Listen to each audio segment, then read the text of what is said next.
Good morning, Noblesville. Happy Monday in December. It's the holidays. We got a lot going on this morning.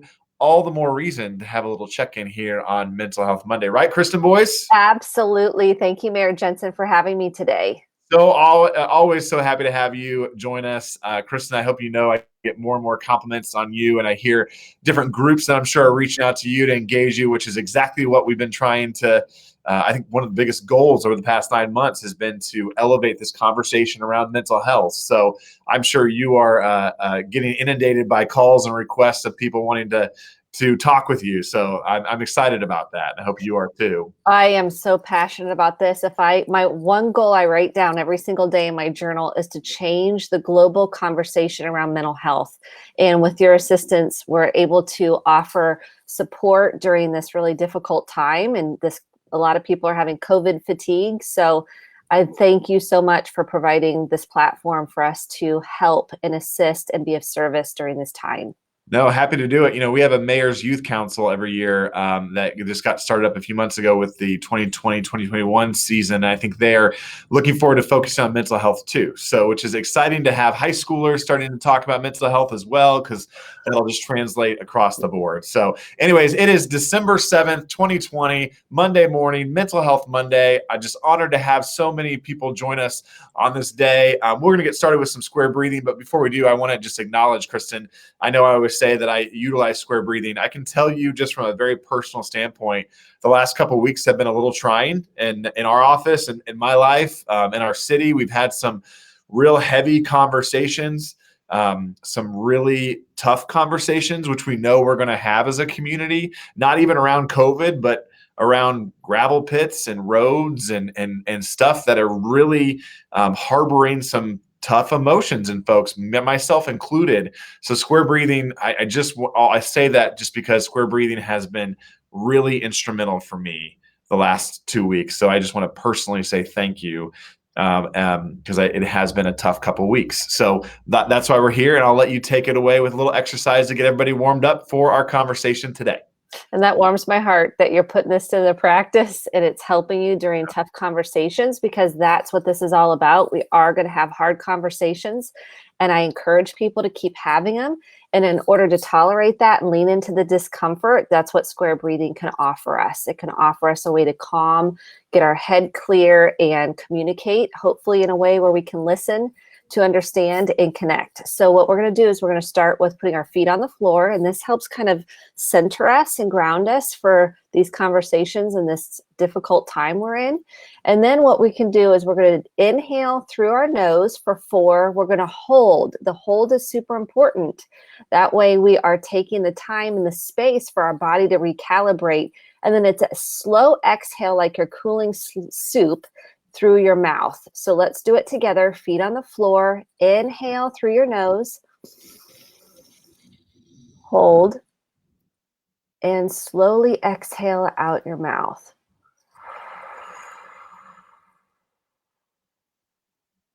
I recommend 5 breaths at least every hour. Let's do another one together. Inhale.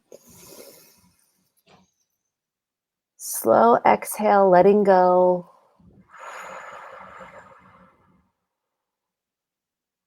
You can continue at your own pace at home.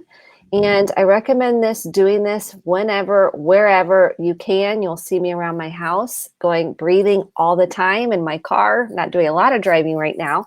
When I am, I'm breathing. And what you'll find is your kids, your grandkids, your spouse will start kind of mirroring your breathing. As long as you're doing it on a regular basis and consistent, it's a game changer for family systems, not only personally, but it takes generations. It really does go down the line in terms of helping people know how to cope with what's going on right now. And this is kind of the first step.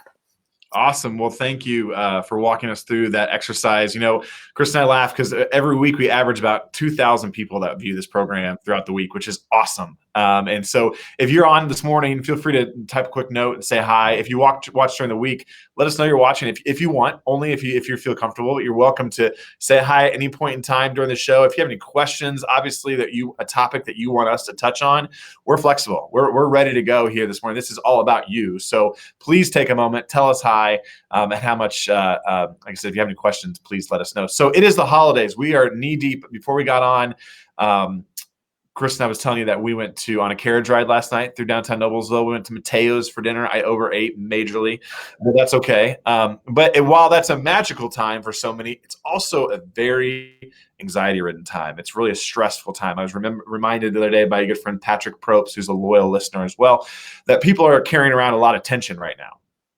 So can we talk about some coping mechanisms that we can work ourselves through during this time at any age level? If you want to hit anything specific from grandparents to parents, let's talk about how we deal with holiday stress in a already really funky year that's already stressful in our personal lives. Add on the holidays. So let's talk a little bit about that, if you wouldn't mind, about how we handle that.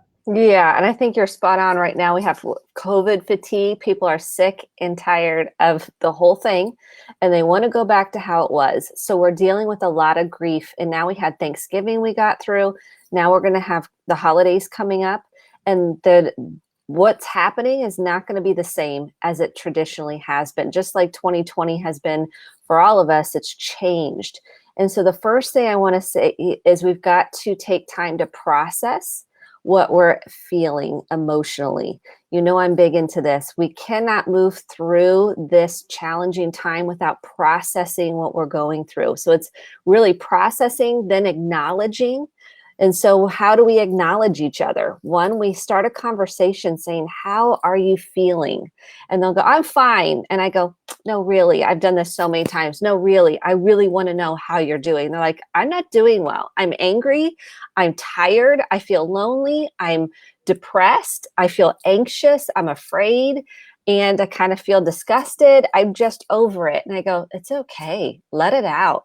Like, what we do is we're trying to pretend like we're okay. Some people are eating their feelings. They're binge watching things, which nothing wrong with that. We're just noticing that when we're under stress, we tend to regress. We tend to go back to patterns that we might have tried to make some movement on breaking. And what I want to say is have some self-compassion for yourself. Let's all hold a space of we're doing the best we can. And I know that's a tough acknowledgement point to say, but we are. At the end of the day, this is not easy. We're having to make pivots, we're having to change, and there's a lot of grief and loss. And we cannot have this conversation without acknowledging grief and loss. We're grieving over the way things were. Even if they weren't great, they were at least felt a little more predictable than they do now. People are afraid and feel uncertain.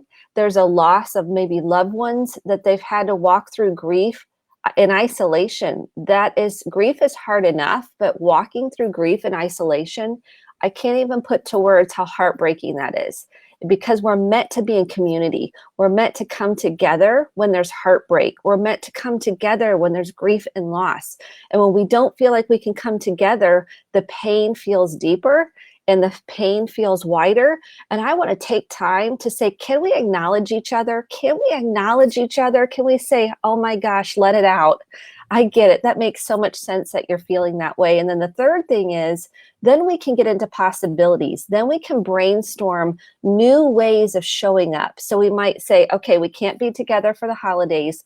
Maybe we do a Zoom call. We open presents together. We share our favorite memories, like favorite, Christmas holiday memory. Maybe we share one of the struggles that we're going through. So it's not all roses. Let's talk about what are we struggling with, and then we're going to hold space and we're going to acknowledge those struggles. We're going to say, yeah, that makes sense. You feel super alone and you're really afraid that you don't know when this is going to get better. And to be able to process that as a family and hold that space. Now, I realize not everybody's going to be able to do this, right?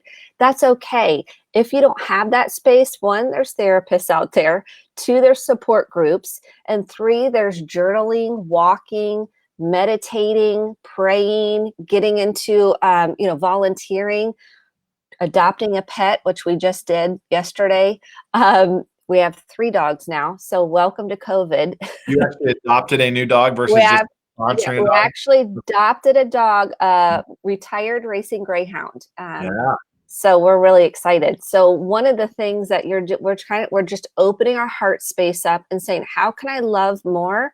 How can I love bigger? How can I be of service? And I can't do that unless I'm tending to my own pain, my own grief, my own loss, my own feelings of anger, sadness, loss, fear. Once we can do that, then that opens us up into possibilities. So, one, it's processing what we feel emotionally. Two, it's acknowledgement. And three, then we can get into possibilities and solutions, problem solving. What we try to do is we try to focus on the problem and solve the problem. And then we're stuck because we're like, I don't know. I don't know. I don't feel better. I can't feel better. I don't feel better. Well, we're not going to feel better until we tend to those emotions. It's okay to have your feelings. I want to say that to everybody. It's what are we doing with those feelings? Am I putting them on somebody else? Am I taking my pain and hot potatoing it to somebody else? Am I projecting it onto somebody else, or am I tending to it? Am I nurturing it?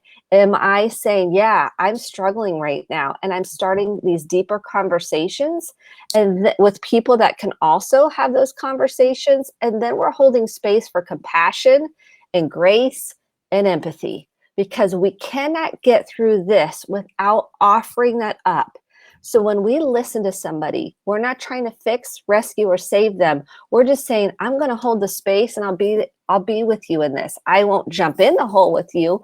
What I'll do is I'll hold space, say, I love you, I care about you, and I know you're struggling, and this is not an easy time. So let's just get it out. Let's just process it. Wouldn't that be something if we could come together and change the conversation about mental health, especially right now when there's so much grief and loss? And we need to love one another. This is a tough space. This is a tough time. When you do your own work, you're able to offer that up to other people. So those are the things: process, acknowledgement, possibility, PAP. Pap, I love it. PAP. I love it. Let it out, Noblesville. And I can tell by the comments today, we got some people letting it out, which is great.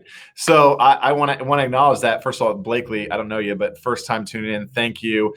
Thanks to others. Kathy Hines, who's a huge fan and sent me a nice little sweet note the other day, thinking about me, which meant a lot. So you mentioned something about pivoting and being around others. You know, Kristen, one of the cool things I saw this weekend, Santa, speaking of pivoting, Santa and Santa's house this year, not the best idea with COVID. So we scrambled quickly and got a Santa Home for the Holiday tour where we took Santa out into the neighborhoods, which we're going to continue doing over these next week and a half. But I can tell you, seeing neighbors in their own socially distant space of all ages, just being able to acknowledge face to face with their neighbors and be outside. I saw kids who were excited to see Santa, of course, but I saw elderly who were on their porch just delighted to see Santa, see somebody drive by. That human connection, which I think is so important, and you alluded to that earlier. We're seeing people get really creative ways that we can still do that in a socially distant way. I would encourage anyone, if you can, check on your neighbors. Check on your friends, and especially those that are elderly and isolated. Just to see somebody from a distance makes I think people feel a lot more connected and calm, which is awesome. So I just wanted to point out those two topics. You know, somebody brought up a good point. Mr. Dwayne Caldwell talked about social media and the stress of conflicting information. I thought we might pivot there for a second and talk about social media and how to process it, because you're right. Social media, I can tell you as an elected official, is a double-edged sword. It's great to hear from folks. It's wonderful to get information. People are also a little free to share maybe thoughts they would never tell you face-to-face on social media. We're getting conflicting information about COVID and precautions being taken. Can you maybe talk a little bit about how to handle social media, especially during this time of year, and how we process it? Yeah, the first thing I want to say is, when you're triggered, pause. Yeah. So we have a lot coming at us, a lot of fears, a lot of information that can evoke fear in us, anger in us, disgust in us. The first thing I want to say is take a deep breath, because here we go. We're practicing our deep breaths, because we cannot hear someone unless they're really self-regulated. It's really hard. We will go into a survival state: fight, flight, freeze, or fawn. we can explain that later. What happens is we start shutting down. So it's very hard to hear and truly understand where someone's coming from if they're coming at a very activated place. So if they can come at communication in a calmer, more self-regulated place, we can digest that, we can take that in. So the first thing is, if you're triggered, take a deep breath, do not pass go, do not collect $200, do not do anything. If you're a Monopoly fan, what I would invite you to do is write it out, to get it out on a paper. I like paper. If you're going to do it in your notes app on your phone. Write out what you want to say, get out all those emotions, then come back and tweak. What's the main point that I want to say? When people are verbally communicating, this is where I work with couples and families and parents. I ask them to use an I feel statement with a feeling in there. So it would look like, these core emotions that we've been working on. Okay, I'm asking people to do more vulnerable feelings. I feel afraid because I'm afraid that I'm going to get sick if we do Christmas together. I really love you and I want to be with you. Again, acknowledgement sandwich. And I'm really afraid that somehow I'll get you sick or I'll get sick. I'm just giving you an example. When we say I feel with a core emotion in there, we can hear better. So on social media, we're not doing a lot of I feels. We're doing judgment statements. We're doing maybe a triggered response. And then we feel more angry because we don't feel heard. And then the information on social media, it's hit or miss, right? It's hit or miss. Some of it may not be true. Some of it may be true. So if you can check sources, check an authority figure, like a physician, if you're having issues about COVID, or a professional, that helps you discern and decipher the information, because there's a lot of fear out there and it perpetuates more fear. And in order to be heard, it's how are we communicating what we want to say? So again, not everybody's going to hear us, because we can be in that protective state, that defensive state, when we're afraid, when we're petrified, when we're angry, when we're disgusted. And instead, I'm asking everybody to take a deep breath, kind of feel your feet on the floor, ask yourself what you're feeling. And here's what I'm going to tell you. Underneath anger and disgust, I ask people, what else are you feeling? And you know what it is? Fear and sadness. Is that hard to get to? Yeah, because you're so mad. You're so triggered. And I'm like, okay, what are you afraid of? Communicate that.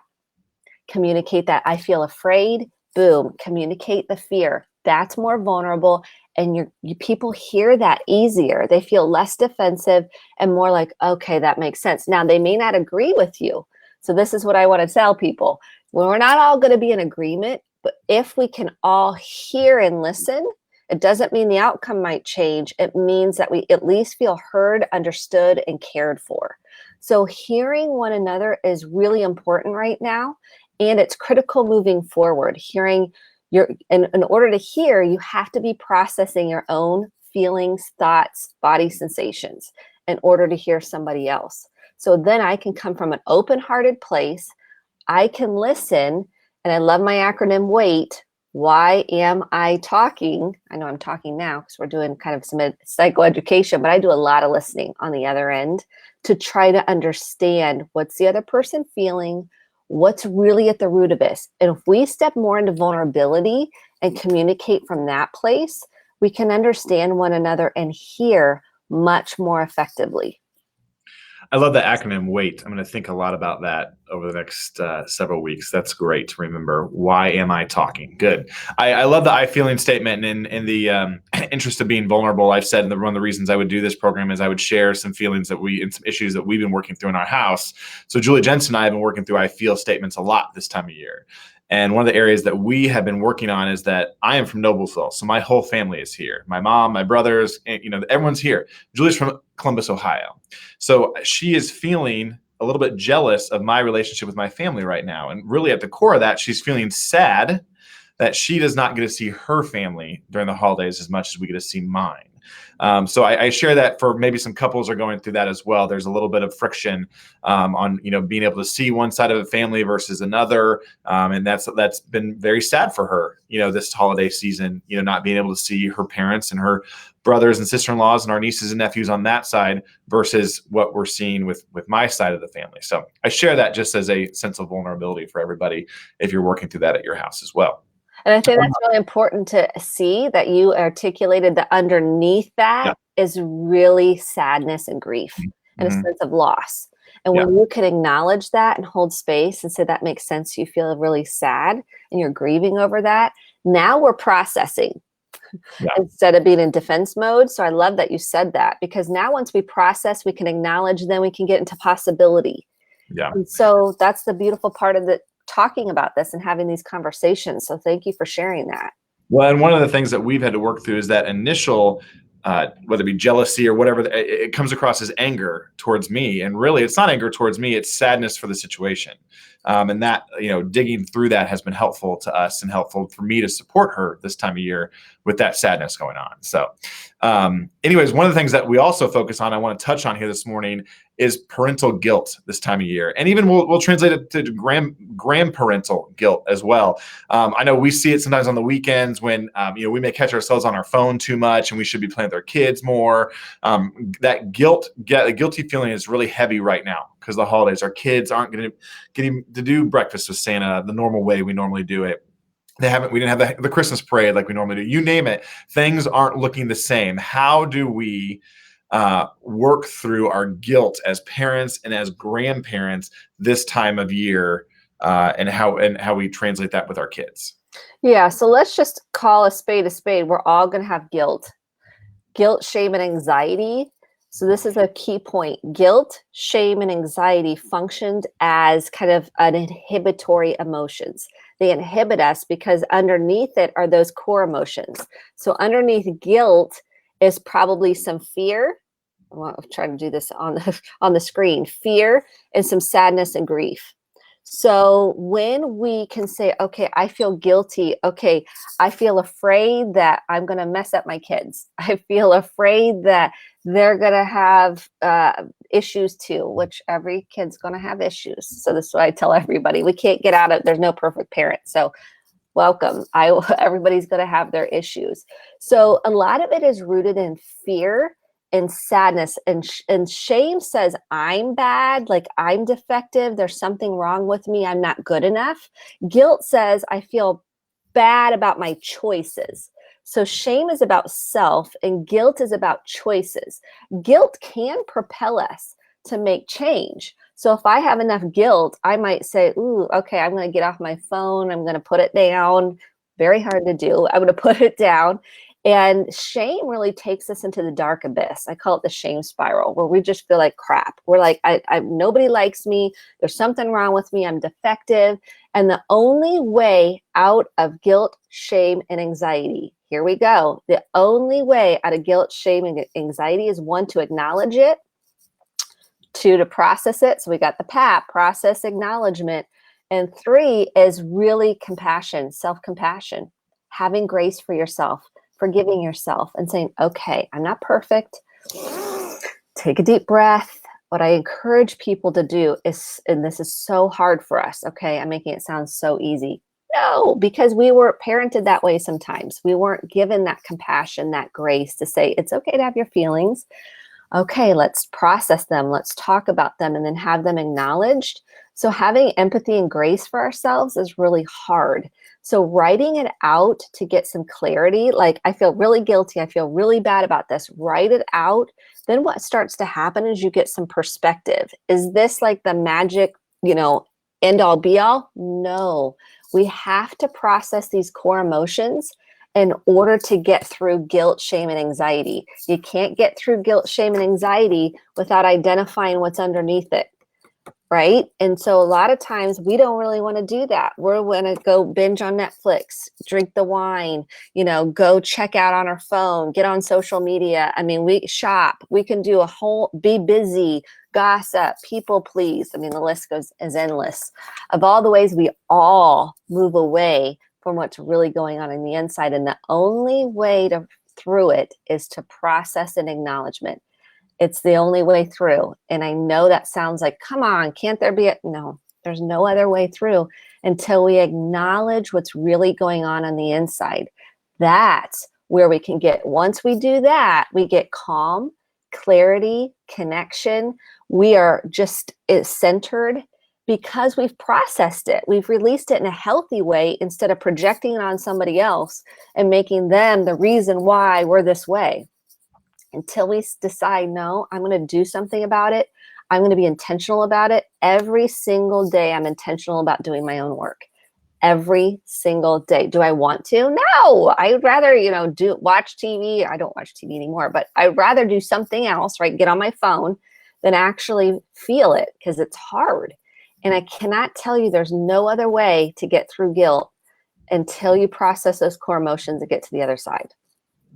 And no amount of presents you buy for your kids or anyone else helps you process that, correct? No. Yeah. Gifts are just a little bit icing on the cake. Yeah. How you show up as a human is what matters. How you show up as a human is what makes the biggest difference in the world, in your relationships, and with yourself. That's the only thing I can control. Man, I would sprinkle it out everywhere if I could help people do their work and see the light. I can't do that. I can only show up as me authentically and vulnerably and hope that that makes a difference. That's all I got. I joke sometimes that, your present is my presence, right? You've heard that statement, but that rings so true this year. Spend time, process your emotions. Why am I talking? Wait, ask those questions. Give yourself some grace. That's been my theme this entire year. Am I perfect at it? No. Have I fired off a few emails last couple of weeks that I maybe wish I wouldn't have hit send on? Yes. But we're going to process through those. We're going to do it together. So we know it's a heavy time of year. And so, Kristen, thank you again for walking us through a whole plethora of topics. Obviously, it struck a nerve because we had some major conversation going on and some great viewership here just during the live show, which is awesome. And that's what we want. Just take a minute to check on yourself and come and share your thoughts with us if you want, or just process what we're giving you to equip you with those tools to go forward. So, Kristen, with that, if I'm in a crisis mode right now, if I'm panicking because I know that I have issues or know someone who is in medically dangerous situations, can we give them some guidance on where to go? Yeah. First of all, if there's a medical issue, 911. Right. Or if you're afraid someone's suicidal, or you're concerned about that, call 911. They can make a call. They can make a call to the home that you're concerned about, the apartment, whatever. And the second thing is, if anybody is suicidal, please call 1-800-273-TALK, and your shame is going to say, no, I'm not doing that. No one cares about me. I am not going to let anybody know what's really going on. I am holding the space for you right now to say, it's okay. You're not the only one. Call the number, or you can text. This is the other thing, 741-741. So if you're like, I don't want to talk on the phone, no problem. You can text. You do not have to do this alone. You do matter. You are important. The shame is going to tell you a different story. It's not true. It will try to convince you that there's something wrong with you. There's nothing wrong with you. Reach out for help. You don't have to walk this alone. If you're here locally and you're struggling with any domestic abuse, violence, please call Prevail. They have a 24-hour hotline at 317-776-3472. There's also Community North, St. Vincent Stress Center, and Fairbanks if you're struggling with addiction. And the overdose hotline is 211. That's 211. So there's a lot of resources out there. There's therapists online now, so you don't have to go out. You can do it all via video. So just know there's support groups out there. There's lots of resources right now that are being beefed up because we are in a mental health crisis. It's important that you know there is help available. There's podcasts out there. So Close the Chapter, that's the one I do every week. You can binge listen to it for free. There's other podcasts out there that have tons of information. You can go back and watch these. Each week, they're all on the City of Noblesville Facebook page. So there's lots of resources out there, books, and don't give up. That's my number one thing. Do not give up. Yes, we are all in this together, and we can get through this. So, Kristen, thank you again to all of our listeners. Thank you. We're all in this together. Hang in there. Happy holidays. We'll see you back here in 2 weeks, the week of Christmas. Maybe a really stressful time for you. I would suggest that you tune in. So we'll see you in a couple of weeks. In the meantime, Nobles will stay safe. You are worth it. Thank you, Kristen. Thank you so much. Holding space.